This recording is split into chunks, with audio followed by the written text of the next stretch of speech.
আমাদের বলা হয় নাই যে আমাদের ঘর ছাড়তে হবে। যদি সরকারের জায়গা আছে ওরা নিলে নিল, কিন্তু আমাদের একটা স্থানীয় তো দিব। কালকে যে চাবি দেওয়া হয়েছে মাত্র 19 জন ক্ষতিগ্রস্ত পরিবারকে দেওয়া হয়েছে। একের পর এক ভাঙছে ঘর আর চলছে স্বপ্ন ভাঙার আহাজারি। এমন চিত্র পুরান ঢাকার মিরনজিল্লা হরিজন কলোনির। পূর্ব নির্ধারিত ঘোষণা অনুযায়ী সোমবার সকালে অভিযানে আসে সিটি কর্পোরেশনের নির্বাহী ম্যাজিস্ট্রেটের নেতৃত্বাধীন একটি দল, সঙ্গে শতাধিক আইন শৃঙ্খলা বাহিনীর সদস্য। এরপরও বাধা দেয় হরিজন সম্প্রদায়ের লোকজন। চলে কয়েক দফায় হট্টগোল। বাকবিতণ্ডায় অসুস্থ হয়ে পড়েন কয়েকজন। তাদের অভিযোগ, পুনর্বাসনের ব্যবস্থা না করেই ভাঙা হচ্ছে আবাসস্থল। আমাদেরকে কোনো রেজিস্টার্ড ভাবে আমাদের বলা হয় নাই যে আমাদের ঘর ছাড়তে হবে। মার্কেট করবে এখানে, আমরা মার্কেট করবে এখানে, আমাদের মার্কেট চাই না। যদি সরকারের জায়গা আছে ওরা নিলে নিল, কিন্তু আমাদের একটা স্থানীয় তো দিব। কালকে যে চাবি দেওয়া হয়েছে মাত্র 19 জন ক্ষতিগ্রস্ত পরিবারকে দেওয়া হয়েছে, বাকি সবাই বাইরেগত।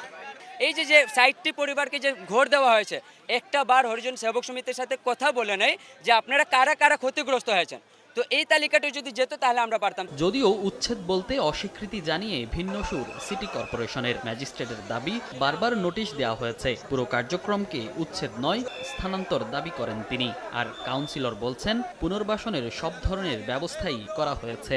আপনি উচ্ছেদ বলবেন না, এই জায়গায় আমরা আমাদের স্টাফ যারা আছে তাদেরকে আমরা সাময়িকভাবে স্থানান্তর করব। ওনাদেরকে বিগত সময়ে একাধিকবার কাউন্সিলর মহোদয় তার কার্যালয়ে বিষয়টি নিয়ে পর্যালোচনার জন্য ডেকেছেন।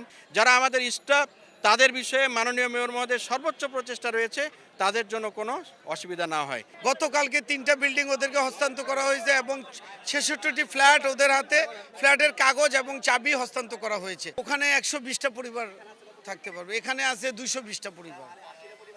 না, ওটা তো 3টা বিল্ডিং, এখানে তো আরো 5টা বিল্ডিং হবে 10 তলা, বিভিন্ন ফ্যাসিলিটি সহ। কথা বুঝছেন, জায়গার তো অভাব। মিরনজিল্লার এই হরিজন কলোনিতে বসবাস করেন প্রায় 700 পরিবার। তাদের পাশের সিটি কর্পোরেশন নির্ধারিত ভবনে স্থানান্তরিত করা হবে। আর ফাঁকা করা জায়গায় নির্মাণ হবে বহুতল বাণিজ্যিক ভবন। একটু সময় দেন, আমরা এখান থেকে মনির হোসাইন, সময় সংবাদ, ঢাকা।